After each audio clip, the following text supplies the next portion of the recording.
आप देख रहे हैं WLBS न्यूज। चैनल को सब्सक्राइब करना और बेल आइकन को प्रेस करना ना भूलें। हाथरस केस के मामले में जो इस समय मनुस्ट्रीम मीडिया के माध्यम से जो खबरें बताई जा रही है, जो खबरें चलाई जा रही है, दोस्तों आप मेरी जो बात सुने, मनुस्ट्रीम, मैं मनुस्ट्रीम ही कहता हूं, जिसे आप मेन स्ट्रीम कहते हैं। तो जो खबर वो दिखा रहा है, तो आपको क्या लगता है कि वो आपके पक्ष में खड़ा है? क्या वो सच के साथ खड़ा है? क्या वो हकीकत बयां करना चाह रहा है? क्या सही तस्वीर दिखा रहा है? आपको क्या लगता है? दोस्तों आपको जो भी लगता है, मैं सवाल खड़े करता हूं, मैं संदेह व्यक्त करता हूं इस मनुस्ट्रीम मीडिया पर। इसके पीछे कोई स्क्रिप्ट है या कोई षड्यंत्र है? अब षड्यंत्र इसलिए है, ये मुद्दे को डाइवर्ट करना चाहता है। जो असल मुद्दा है, असल मुद्दा क्या है? जो मनीषा वाल्मीकि है या पीड़ित परिवार है, उसे न्याय मिलना चाहिए। किसी भी कीमत में उसे न्याय मिलना चाहिए, किसी भी कीमत में दोषियों को सजा होना चाहिए। यह हमारा सबसे महत्वपूर्ण केंद्र बिंदु है या मुद्दा है। क्या मीडिया आपके इस मुद्दे से सहमत है? क्या मीडिया इस मुद्दे को लेकर चल रहा है? यह सबसे बड़ा सवाल है। अब यह सवाल मैं इसलिए कर रहा हूं या संदेह व्यक्त इसलिए कर रहा हूं क्योंकि मेन स्ट्रीम मीडिया कभी भी इसका जो ट्रैक रिकॉर्ड है, पिछला रिकॉर्ड है, उसको देखते हुए कहा जा सकता है ये मीडिया कभी भी जनहित के मुद्दे को लेकर सामने नहीं आता है। मीडिया जो है कहीं ना कहीं नाटकीय ढंग से खबरों को बताता है और टीआरपी बटोरता है। ये मीडिया कहीं ना कहीं सरकार की जो छवि है उसे निखारने का प्रयास करता है, उसकी मार्केटिंग करता है। मीडिया का प्रयास होता है कि योगी, मोदी या जहां भी भाजपा शासित प्रदेश है, वहां पर ऐसे कोई आपराधिक घटनाक्रम होते हैं या कुछ गलत नीतियां बनती हैं, तो मीडिया सबसे अहम रोल अदा करता है। जनमानस को सच ना दिखाकर कुछ झूठी खबरें दिखाता है। ये अभी तक का रिकॉर्ड रहा है। लेकिन सवाल ये उठता है कि अचानक क्या हो गया कि वो हाथरस पहुंच गया, वो पीड़िता के पक्ष में बोलने लगा। आखिर ये बदलाव अचानक कैसे आ गया? यहीं से शंका और यहीं से मेरा संदेह चालू होता है। अब ये बात मैं इसलिए कह रहा हूं दोस्तों, क्योंकि कोई ये कहे कि ये पूरा जो मामला है, ये जो हाथरस जो प्रकरण है या जो केस है, पूरे देश के सामने यदि आया है तो मीडिया के कारण आया है, तो मैं आपको बता दूं ये आपकी गलतफहमी है। सोशल मीडिया में इसके पहले ही काफी बवाल मचा हुआ था और इसमें सबसे अहम भूमिका निभाने वाला यदि कोई है तो मैं ईमानदारी से कह सकता हूं कि भीम आर्मी की पूरी टीम और चंद्रशेखर आजाद की महत्वपूर्ण भूमिका थी। जब पीड़ित जिंदा थी, जब पीड़ित इस दुनिया में थी, तभी चंद्रशेखर और उनकी जो टीम है हॉस्पिटल में जाकर उनसे मिली और पीड़ित परिवार से मुलाकात किया और इस घटना के बारे में उन्होंने पूरी जानकारी ली और फेसबुक में लाइव आकर इस बारे में पूरा बताया। तब तक किसी नेता ने पीड़िता के पक्ष में कोई ट्वीट या बयान नहीं दिया था। चंद्रशेखर आजाद की सरकार से, स्थानीय प्रशासन से ये डिमांड थी कि जो पीड़िता है, जिसके ऊपर जो जुल्म और ज्यादतियां हुई थी, जो भयंकर जानवरों की तरह जो उसके साथ बर्ताव हुआ था, बहसी दरिंदगों ने जो उसके शरीर को नोचा, उसे बचाने के लिए उसे दिल्ली के एम्स हॉस्पिटल में रेफर किया जाए, वहां इलाज कराया जाए ताकि उसकी ज़िंदगी बच जाए। लेकिन आप जानते हैं कि सरकार ने नहीं सुनी। जब स्थिति खराब हो गई, जब उसकी हालत खराब हो गई, उसके अंत समय में सफदरगंज हॉस्पिटल में उसे एडमिट किया गया और खबर आती है कि जो पीड़िता है इस दुनिया में नहीं रही, उसने जिंदगी और मौत की लड़ाई लड़ते लड़ते दम तोड़ दिया। उसके बाद एक खबर और आती है कि चंद्रशेखर आजाद को गिरफ्तार कर लिया गया है और दूसरे दिन जब हम सुबह उठते हैं तो हमें पता चलता है कि 3 बजे रात को पीड़िता को जला दिया गया। परिवार को उसका शव सौंपा नहीं गया, परिवार के हाथों उसका अंतिम संस्कार भी नहीं करने दिया गया। इसका वीडियो भी सामने आया, वायरल वीडियो भी सामने आया। कोई पत्रकार, कोई महिला पत्रकार एक पुलिस अधिकारी से बहस करती हुई दिख रही थी। उस पत्रकार को हम तो सैल्यूट करते हैं कि उसने पूरी ईमानदारी के साथ उस घटना के बारे में पूरे देश और दुनिया को बताया। जानकारी जैसे ही लोगों को पता चली, लोगों ने अपने अपना आक्रोश और निंदा व्यक्त की, विरोध प्रदर्शन भी किया। अचानक पता चलता है कि पूरे गांव को सील कर लिया गया है, पुलिस ने छावनी के रूप में तब्दील कर दिया गया है। ना मीडिया को जाने की अनुमति है, ना किसी राजनीतिक नेता को, ना ही सामाजिक कार्यकर्ता को, ना ही किसी भी देश के नागरिक को उस गांव में प्रवेश करने की अनुमति नहीं है।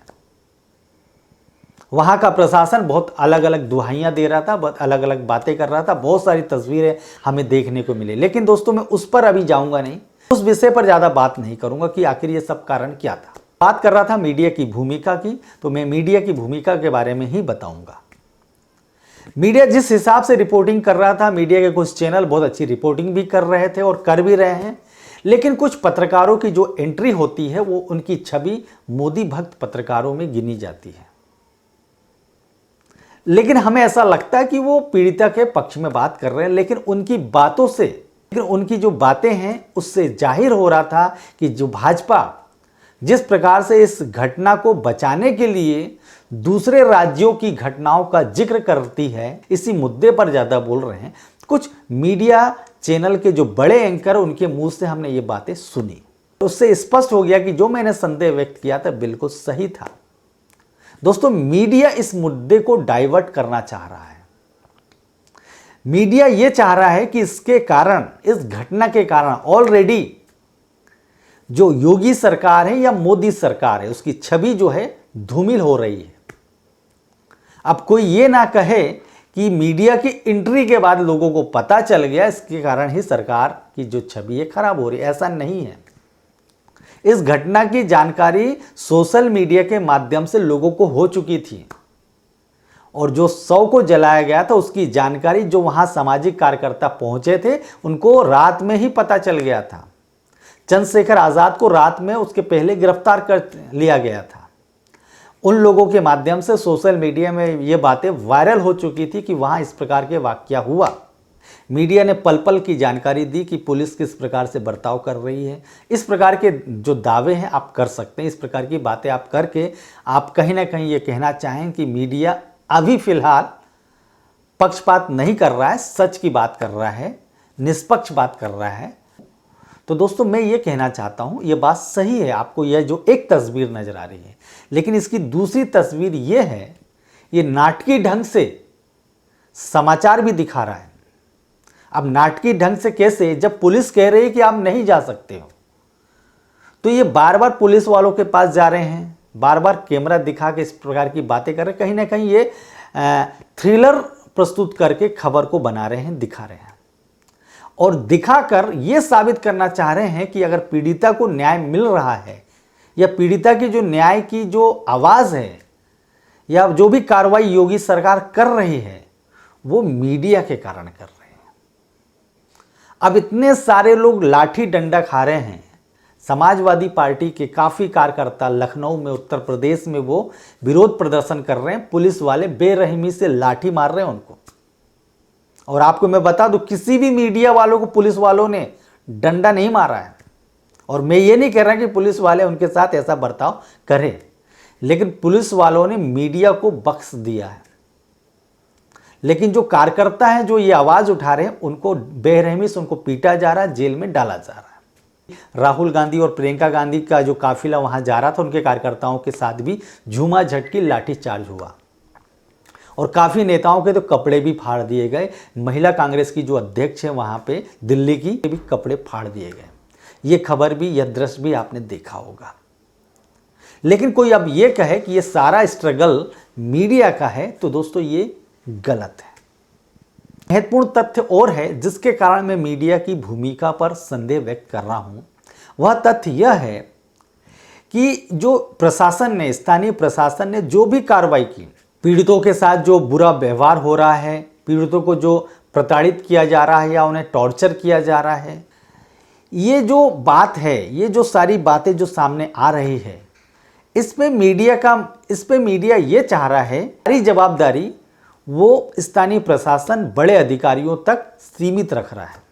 मेरा ऐसा मानना है कि जो पुलिस प्रशासन के जो अधिकारी होते हैं या अन्य अधिकारी होते हैं, वो सरकार के निर्देशों का पालन करते हैं, सरकार के आदेशों का पालन करते हैं। बिना सरकार के इशारे पे अधिकारी कार्रवाई नहीं करते हैं। और इतना बड़ा मामला, इतना बड़ा अत्याचार, इतना बड़ा जुर्म, जब उन्हें मालूम है कि वहाँ पे कुछ पत्रकार हैं, लोग सवाल जवाब कर रहे हैं, आजकल मोबाइल का ज़माना है, सोशल मीडिया का ज़माना, कहीं ना कहीं वो खबर सामने आ ही जाएगी। लेकिन पुलिस प्रशासन बिल्कुल इतने ज़्यादा निडरता के साथ वो जो दुस्साहस कर रहा था और उसने जो काम को अंजाम दिया, जो मिटाने का जो भी उसने कार्य किया, क्रियाकलाप किया, वो बिना किसी डर के उसने कर दिया, ये यकीन हमें नहीं होता। इसमें उत्तर प्रदेश सरकार का हस्तक्षेप जरूर होगा, उत्तर प्रदेश सरकार का इशारा होगा। उत्तर प्रदेश सरकार की जानकारी के बिना इतना बड़ा कदम स्थानीय प्रशासन, जिसे आप सोच रहे हैं कि योगी सरकार ने कुछ लोगों को हटा दिया, निलंबित कर दिया, किसी का ट्रांसफ़र कर दिया या दूसरे अधिकारी को उन्होंने वहाँ पर चार्ज दे दिया, जो आप सुनकर आपको ऐसा लग रहा है कि मीडिया के दबाव में या आपके संघर्षों के कारण ये सब हुआ है। मैं आपको बता दूं, उन्हें बलि का सिर्फ बकरा बनाया गया, वो सिर्फ दिखाने की बात है। दोस्तों, न्याय तो तब मिलेगा जो लोग दोषी हैं उन्हें सजा जल्द से जल्द मिले और इस बात का खुलासा हो कि ये आखिर ये जो सब घटनाक्रम घटित हुआ है, इसके पीछे कौन है। क्या सरकार है?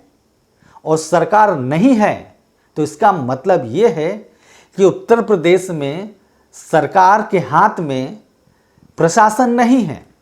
और जब सरकार के नियंत्रण में वहाँ का स्थानीय प्रशासन नहीं है, वहाँ के पुलिस अधिकारी नहीं हैं, या वहाँ के जो डीएम, जो कलेक्टर सरकार के नियंत्रण में नहीं हैं, सरकार की बात नहीं मानते, तो उत्तर प्रदेश सरकार का क्या काम है। यानी उत्तर प्रदेश में निरंकुश शासन चल रहा है, मतलब वहाँ पे शासन नहीं, वहाँ पर अराजकता फैली हुई है। इसका मतलब तो यही साबित होगा। लेकिन मीडिया उत्तर प्रदेश के मुख्यमंत्री का नाम भी नहीं ले रहा है, उनसे सवाल करने की बात तो दूर हुई। और मीडिया ना ही देश के प्रधानमंत्री से सवाल जवाब कर रहा है। तो इन बातों से यह स्पष्ट हो जाता है, मीडिया यह दिखाना चाह रहा है कि जो भी वहां घटना घटित हुआ, जिसके कारण लोगों का आक्रोश है, जिसके कारण लोग उत्तर प्रदेश सरकार को दोषी ठहरा रहे, जिसके कारण लोग देश के प्रधानमंत्री पर सवाल उठा रहे हैं, तो मीडिया यह करना चाह रहा है कि देश के प्रधानमंत्री की गलती नहीं है, उत्तर प्रदेश के जो मुख्यमंत्री उनकी भी गलती नहीं है, उत्तर प्रदेश सरकार की भी गलती नहीं है। ये गलती है तो सिर्फ कुछ चुनिंदा अधिकारियों की गलती है, ये गलती है तो वहाँ का पुलिस विभाग की गलती है, ये गलती है तो वहाँ के प्रशासनिक अधिकारियों की गलती है। यही मीडिया करना चाह रहा है और मुझे लग रहा है कि मीडिया ने लगभग ये काम कर चुका है। अब आप कहेंगे कि अब हमें क्या करना चाहिए। मीडिया की बातों पे यकीन मत कीजिए। यदि आपको यकीन करना है तो जो लोग संघर्ष कर रहे हैं जमीनी स्तर पे उस बेटी को न्याय दिलाने के लिए, उस बहन को न्याय दिलाने के लिए, उनकी बातों को सुनिए, उनकी बातों को समझिए। वो अपनी बातें सोशल मीडिया के माध्यम से साझा कर रहे हैं, आप उनकी बातों पे भरोसा कीजिए। यदि आपने मनुस्ट्रीम मीडिया की बातों पे भरोसा किया तो जो रोहित वेमुला का जो प्रकरण हुआ था, आपको संक्षिप्त में बता दूं, पूरे देश में, पूरे देश की जो यूनिवर्सिटी है, कॉलेज है, स्कूल है, वहां पर रोहित वेमुला को न्याय दिलाने के लिए एक बहुत व्यापक आंदोलन खड़ा हो गया था। मीडिया ने इतने बड़े छात्र आंदोलन को देश के सामने नहीं दिखाया था, यह सोशल मीडिया के माध्यम से हमें देखने को मिल रहा था, सुनने को मिल रहा था। अचानक एक खबर आती है कि जवाहरलाल विश्वविद्यालय में कुछ लोगों ने, कुछ छात्रों ने देश विरोधी नारे लगाए, जबकि उसके पहले हमें एक वीडियो मिलता है जिसमें कन्हैया कुमार नाम के एक छात्र, जो कि उस समय तत्कालीन छात्र संघ अध्यक्ष थे, उनका एक भाषण जरूर हमको देखने को मिला कि जब वो भाषण दे रहे हैं और उसके बाद एक नारा लगा रहे हैं, हमें चाहिए आज़ादी, मनुवाद से आज़ादी, जातिवाद से आज़ादी, ब्राह्मणवाद से आज़ादी, पूंजीवाद से आज़ादी, और बहुत सारी बातें कह रहे थे। उनके भाषण में, उनके नारे में कहीं भी देश विरोधी नारा नहीं था। और जो वीडियो दूसरा हमें देखने को मिला, जो टीवी में दिखाया जा रहा था, उसमें कुछ दूसरे लोग थे, वो जरूर देश विरोधी नारे लगा रहे थे। ऐसे कुछ दृश्य हमने जरूर देखे थे जिसमें देश विरोधी नारे लग रहे थे, लेकिन उसमें कन्हैया कुमार नहीं थे। लेकिन बहस इस बात की चालू हो गई मीडिया के माध्यम से बोल रहा हूं, बहस इस बात की चालू हो गई कि देश विरोधी नारे लगाने वाले कौन थे और देशभक्ति नारे कौन लगा रहे थे, फला ठिकाना। और रोहित वेमुला गायब पिक्चर से। रोहित वेमुला को जो न्याय दिलाने की जो मुहिम चल रही थी, अचानक उस मुहिम की आवाज आना, उसके वीडियो आना, उसकी तस्वीरें आना खत्म हो गई। सिर्फ एक ही बहस चालू कर दी थी, कन्हैया ने ऐसा नहीं किया। लोग ये कह रहे थे कन्हैया ने ऐसा किया। मतलब मीडिया की सोची समझी चाल थी, और ये चाल, ये षड्यंत्र किसके माध्यम से रची गई थी आप खुद समझ सकते हैं। उसके अलावा बहुत सारी ऐसी घटनाएं हैं। सहारनपुर की जो घटना है, वहां पे जिन लोगों ने हमला किया था, 60 से ज़्यादा परिवारों पर हमला किया था, कई लोगों की मृत्यु भी हो गई थी। मीडिया ने उस खबर को नहीं दिखाया। जब लोगों ने उस घटना का विरोध किया सहारनपुर में, और जिन लोगों ने विरोध किया उन लोगों पर पुलिस ने रासुका लगा दी थी, जिसमें शामिल थे चंद्रशेखर, भीम आर्मी के जो प्रमुख हैं चंद्रशेखर, उन पर रासुका लगा दी गई थी। क्यों लगाई थी? क्योंकि उन्होंने आंदोलन किया था और वहां बोला जाता है कि तोड़फोड़ हुई थी। उसके बाद से किसी ने सब्बीरपुर में जिन लोगों ने घरों को आग लगाया था, जिन लोगों ने वहां पर हत्या करने की कोशिश की थी या हत्या की थी, कुछ लोगों की तोड़फोड़ की थी, हिंसा की थी, अराजकता फैलाई थी, क्या उनका नाम टीवी में दिखाया गया था? नहीं। सवाल यह उठने लगा कि भीम आर्मी कौन है, चंद्रशेखर ने क्या किया। इस प्रकार के विवाद खड़े हो गए और लोग सब्बीरपुर कांड को भूलकर सहारनपुर और भीम आर्मी को केंद्रित करने लगे। उसी प्रकार से अगर एक और मैं उदाहरण दूं, भीमा कोरेगांव में जो हिंसा हुई थी, उस हिंसा का जो मास्टरमाइंड था, कहा जाता कि संभाजी भिड़े और मिलिंद एकनाथ बूटे और भी कई लोग थे उनके साथ में। उनकी चर्चा ना होके लोगों ने ये चर्चा की, मीडिया ने ये चर्चा की गई कि वहां पर जो लोग जाते हैं वो क्यों जाते हैं, वहां पे कुछ लोगों ने ऐसा भड़काऊ भाषण दिया, इस प्रकार की खबरें दिखाई जाने लगी। हिंसा हुई थी, उस हिंसा में जो लोग मारे गए थे, जो घायल हुए थे, जो पीड़ित हुए थे, उसके बारे में खबर नहीं दिखाई जा रही थी कि आखिर किन लोगों ने ऐसा काम किया। उसके बारे में खबर टीवी में नहीं दिखाई जा रही थी। लेकिन जब इसके बाद में महाराष्ट्र बंद का और भारत बंद का आह्वान किया गया और इसका व्यापक असर देखने को मिला, तो मीडिया में जिन लोगों ने भारत बंद किया था, जिन लोगों ने महाराष्ट्र बंद किया था, उनकी ही आलोचना चालू कर दी गई। जो मुख्य आरोपी थे उन्हें गुरुजी कहकर संबोधित किया जाने लगा, महिमा मंडित किए जाने लगा, उन पर सवाल नहीं किया जाने लगा, उन पर सवाल नहीं उठाया गया। तो दोस्तों, ऐसी कई घटनाएं हैं, कई ऐसी बातें हैं जिससे मैं स्पष्ट कर दूं कि ये मीडिया, पहले तो आपको ऐसा लगता है कि ये आपके साथ खड़ा है, लेकिन बाद में ये अपना रूप बदल देता है और अपना जो इसका मुख्य लक्ष्य होता है उस पर आ जाता है। इसलिए मैं यह कहना चाहता हूं कि आप मुख्य मुद्दे से आप अपना ध्यान मत हटाइएगा। मुख्य मुद्दा है न्याय का, उस पीड़ित परिवार को न्याय दिलाने का, वही होना चाहिए।